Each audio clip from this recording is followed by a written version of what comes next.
Selamat sore Tribuners, senang sekali saya Mesya Marsabesi bisa menyapa Anda kembali di Tribun Ambon hari ini edisi 30 Oktober 2024. Di mana sejumlah informasi terbaru dari Kota Ambon dan sekitarnya akan kami hadirkan untuk Anda. Kita mulai dengan berita pertama. Peringatan 5 tahun Ambon City of Music, ASEAN Music Cities Forum 2024 gelar di Kota Ambon. ASEAN Music Cities Forum 2024 digelar di Aula Lantai 7 Kantor Gubernur Maluku Kota Ambon, Rabu 30 Oktober 2024. Kegiatan ini merupakan rangkaian acara Amboina International Music Festival 2024 dalam rangka peringatan 5 tahun penetapan Ambon sebagai kota musik oleh UNESCO. Asisten Bidang Administrasi Umum Sekretariat Daerah Maluku Sartono Pine dalam sambutannya mewakili penjabat Gubernur Maluku mengungkapkan, sebagai provinsi dengan keanekaragaman budaya, salah satunya seni musik. Tak heran jika Kota Ambon mendapatkan lencana Ambon City of Music oleh UNESCO. Bukan sekedar budaya, dikatakan musik merupakan salah satu instrumen peradaban yang kini menjadi identitas orang Maluku. Selanjutnya, melalui forum ini akan dibahas peluang kolaborasi pemerintah Provinsi Maluku dengan kota-kota musik di ASEAN. Pasalnya telah hadir sejumlah perwakilan dari Korea Selatan, Malaysia, Vietnam, dan Thailand. Sehingga melalui forum ini maka Kota Ambon semakin dikenal dan mendatangkan banyak wisatawan. Sementara itu, Direktur Ambon Music Office atau AMO Roni Lopis mengatakan, forum ini menghadirkan beberapa pembicara, orang-orang penting yang menggerakkan kotanya terbangun dari dasar kebudayaan. Dia berharap julukan Kota Ambon sebagai kota musik terus dipertahankan, bahkan juga dikembangkan dalam keselarasan membangun peradaban di kota ini. Terpisah dari itu, Tribuners, Kepala Pengembangan Pemasaran Dinas Pariwisata Provinsi Maluku Zainal Alaunuro menjelaskan, forum ini merupakan rangkaian kegiatan dari Amboina International Music Festival yang termasuk ke dalam kalender event nasional. Maksud kami, event Provinsi Maluku. Dirinya berharap bahwa kegiatan ini dapat mempromosikan pariwisata Maluku ke tingkat Asia Tenggara sampai ke Korea Selatan. Lantaran yang hadir ini merupakan vokal point dari Malaysia, Vietnam, Thailand, juga ada dari Korea Selatan.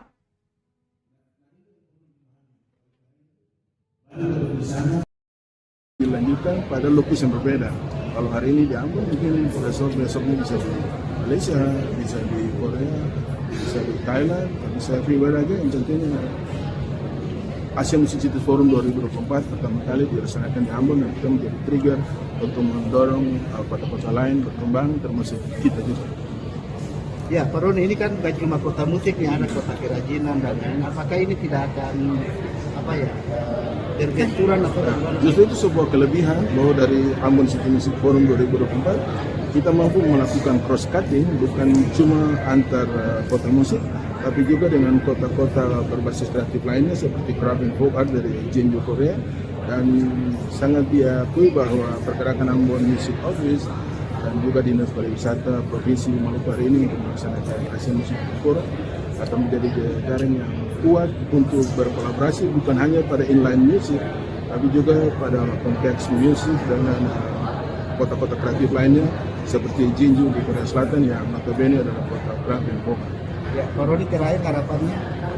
Harapannya bahwa Ambon terus berkembang, City of Music ini harus menjadi sebuah branding yang terus dipertahankan dalam konteks ekosistem musik, dan itu penting untuk mengharapkan kota based on culture. Pak Roni, maaf, satu lagi kerjasama dengan Korea Lupus. Semua pembiayaan itu dilaksanakan oleh masing-masing kota yang datang. Dari Dinas Pariwisata Provinsi kita memfasilitasi.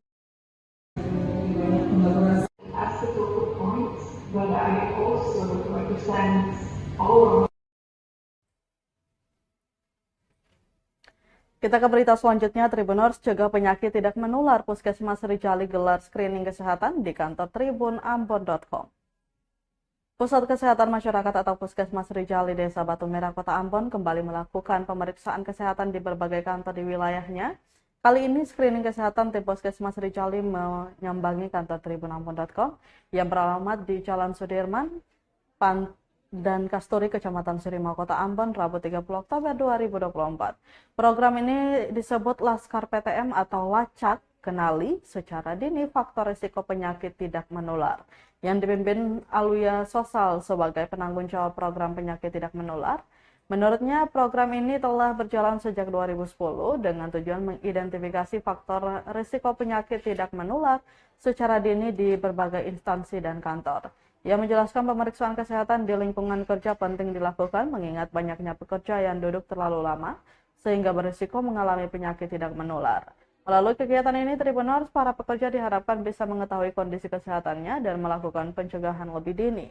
Sementara itu, manajer bisnis tribunambon.com Ajeng Hatalea menyampaikan apresiasinya atas kegiatan yang dilakukan oleh Puskesmas Rijali. Ia mengaku program ini sangat membantu rekan-rekan kerjanya di tribunambon.com, sebab menurutnya program tersebut sangatlah penting agar para pekerja lebih peduli lagi dalam menjaga kesehatan.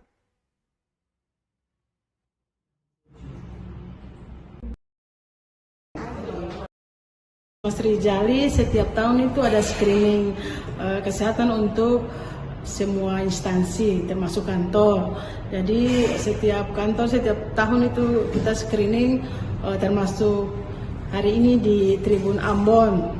Jadi untuk screening PTM itu atau penyakit tidak menular, kita mencari ada yang dia penyakitnya darah tinggi atau gula tinggi. Jadi dengan screening itu apabila contohnya kita tekanan darahnya ditensi terus tinggi, nanti ditensi lagi atau diukur lagi apabila tinggi, berarti dia masuk diagnosa penyakit hipertensi.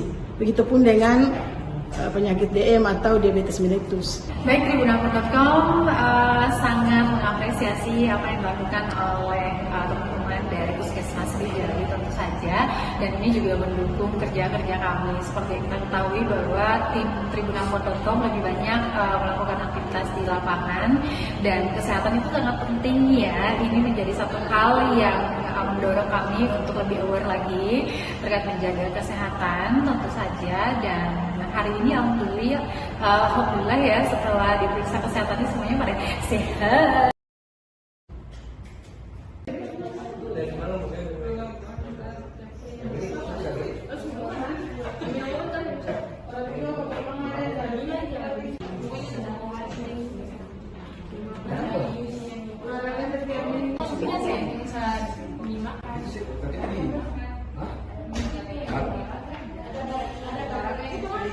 Jadi semua kita motor kita dulu.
Kita ke berita selanjutnya. Tribuners, tes SKD CPNS di Maluku Tenggara berjalan lancar. Di sesi pertama hanya 6 orang yang lolos passing grade. Seleksi kompetensi dasar atau SKD calon pegawai negeri sipil atau CPNS lingkup pemerintah Kabupaten Maluku Tenggara berjalan lancar. Tes yang berlangsung di gedung Poltekkes Kemenkestual itu diikuti 200 orang yang terbagi atas 4 sesi. Nampak peserta sesi pertama telah bersiap di lokasi sejak pukul 6:30 pagi untuk berjuang mengisi formasi CPNS di lingkup Pemkab Malra. Pelaksana tugas Kepala Badan Kepegawaian dan Pengembangan Sumber Daya Manusia Malra, Muhsin Rahayaan berharap peserta SKD bisa menjawab soal-soal dengan baik sehingga bisa melaju ke tahap selanjutnya. Menurutnya, pelaksanaan tes SKD ini akan berlangsung hingga 14 November 2024. Peserta diharapkan agar dapat menjawab soal dengan tepat. Dijelaskan, jadi misalnya peserta seleksi tidak memenuhi salah satu nilai tersebut saja, maka dinyatakan tidak memenuhi ambang batas atau passing grade. Rahayaan menambahkan BKPSDM juga memastikan pelaksanaan tes SKD CPNS di daerah itu terkawal sehingga berlangsung jujur dan adil. Untuk diketahui, tes SKD CPNS Malora sesi pertama diikuti oleh 49 orang dan hanya berhasil lolos 6 orang.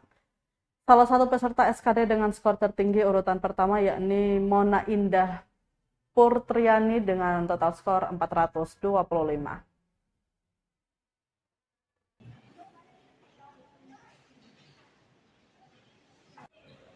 Jadi hari ini kan tes pertama dari seluruh rangkaian seleksi CPNS Formasi 2024 dan menurut rencana dia akan berlangsung selama 4 sesi. Jadi hari ini 200 orang dulu dan insya Allah kita laksanakan sampai dengan 15 hari sampai dengan tanggal 14 November 2024. Siapa untuk nilai? Ya, jadi kan kita berdasarkan pada passing grade, namanya passing grade yang dibentukkan oleh keputusan Menteri PAN, Pembangunan Aparatur Negara Promosi Birokrasi, misalnya untuk tes kewawasan kebangsaan itu nilai paling minimal 166, kemudian tes pengetahuan umum itu 65 dan tes wawasan kebangsaan itu paling minimal 80. Jadi kalau teman-teman peserta seleksi tidak memenuhi salah satu saya dari nilai itu, maka dinyatakan tidak memenuhi passing grade atau ambang batas minimal kelulusan.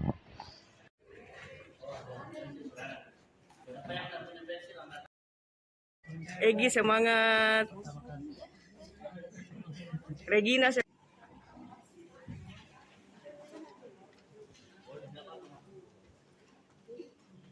Mari Ibu.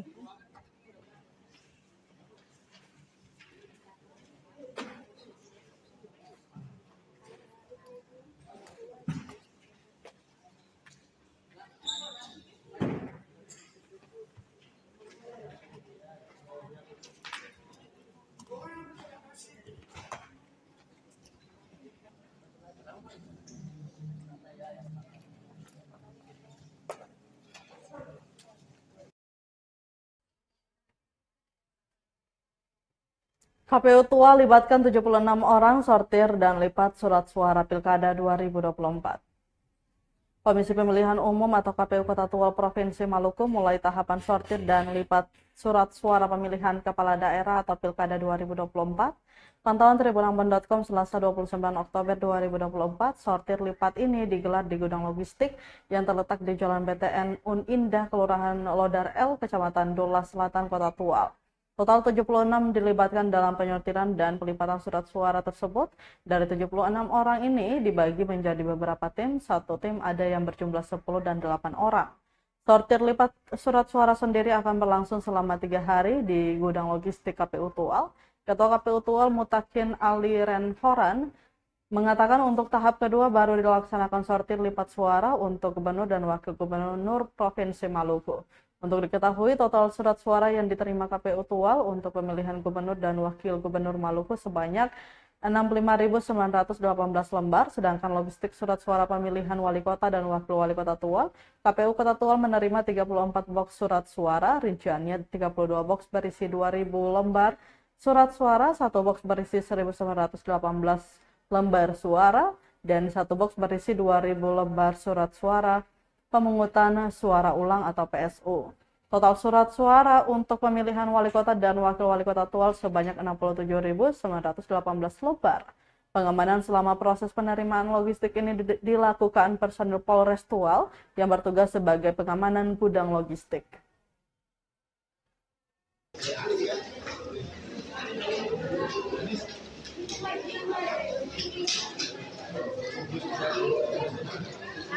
Di gudang logistik hari ini yaitu sortir lipat surat suara. Tahap pertama kita melakukan sortir lipat terhadap pemilihan wali kota dan wakil wali kota. Nanti tahap kedua kita akan mensortir dan melipat pemilihan gubernur dan wakil gubernur. Bukan tahap kedua ya. Siap. Logistik yang masuk bukan tahap kedua, tahap ketiga kita. Oke. Ya, yaitu surat suara dengan kotak hasil ya. Siap. Yang kita bawa dari Ambon, distribusi dari Ambon, kotak hasil dan kotak rekapitulasi. Awalnya ada 10 item ya. Ada 10 item yang sudah ada kotak tebal, tinggal beberapa saja, termasuk ada formulir yang belum, terus alat bantu tunanetra dan ATK buat TPS. Oke, Pak, siap.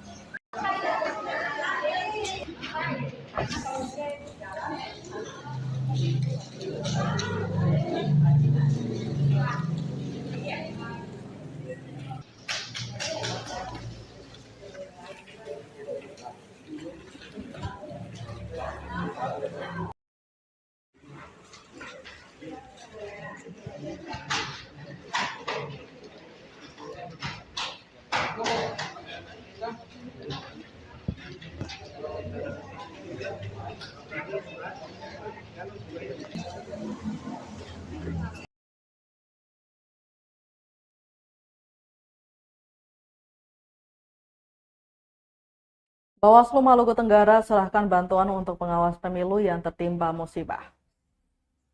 Badan Pengawas Pemilu atau Bawaslu Kabupaten Maluku Tenggara Malra menyerahkan santunan kecelakaan kerja bagi pengawas pemilu yang mengalami musibah pada saat tugas. Penyerahan santunan bertempat di kantor Bawaslu Malra Senin 28 Oktober 2024 sore. Bantuan diberikan Bawaslu Malra disaksikan Ketua Bawaslu Maluku Subair kepada para pejuang demokrasi yakni Sophia Joyce Souhoka, Senora Hantoknam, Dalima Fakaubun, Ali Gemirado dengan kapasitas Badan Ad Hoc Panwascam.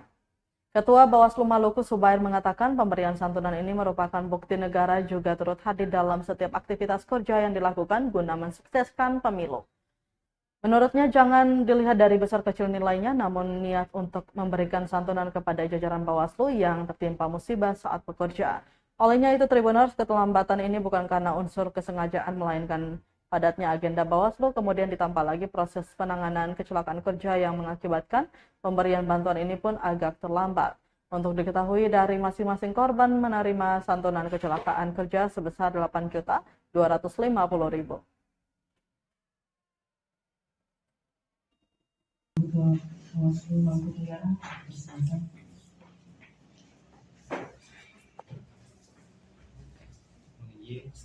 Satu, dua, tiga.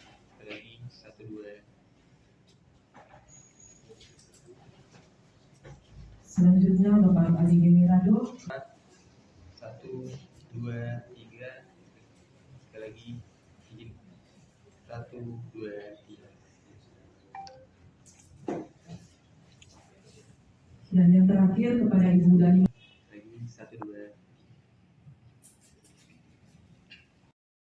Hormati Pak Polsek yang Kita ke berita terakhir, Tribuners, lagi sampah menumpuk di tepi Jalan Negeri Suli, Maluku Tengah. Potret sampah menumpuk di tepi Jalan Negeri Suli kembali menjadi catatan buruk pengelolaan sampah di Kabupaten Maluku Tengah, Rabu 30 Oktober 2024. Pantauan tribunambon.com di lokasi sekitar pukul 10 pagi terlihat tumpukan sampah meluber ke badan jalan, tampak sampah-sampah buangan rumah tangga itu didominasi bahan plastik. Para pengendara yang melintas pun terganggu dengan aroma busuk dari tumpukan sampah. Pasalnya sampah di kawasan itu telah bertumpuk berhari-hari hingga membusuk. Salah satu pengendara motor Risalto Maloki mengaku kesal melihat tumpukan sampah tersebut.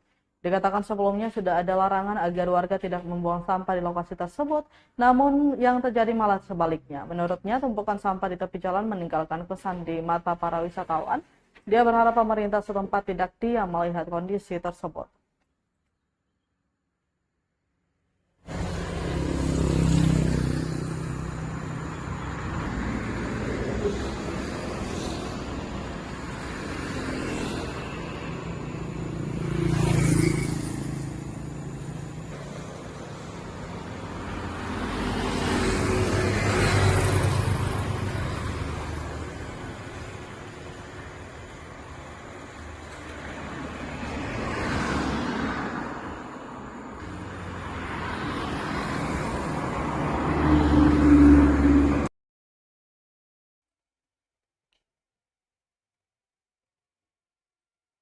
Tribuners, berita tadi sekaligus menutup rangkaian kebersamaan kita di Tribun Ambon hari ini, edisi 30 Oktober 2024. Mewakili seluruh kru yang bertugas, saya Mesya Marsabesi pamit undur diri. Selamat malam dan sampai jumpa. Amapa. Download Tribun X sekarang, menghadirkan lokal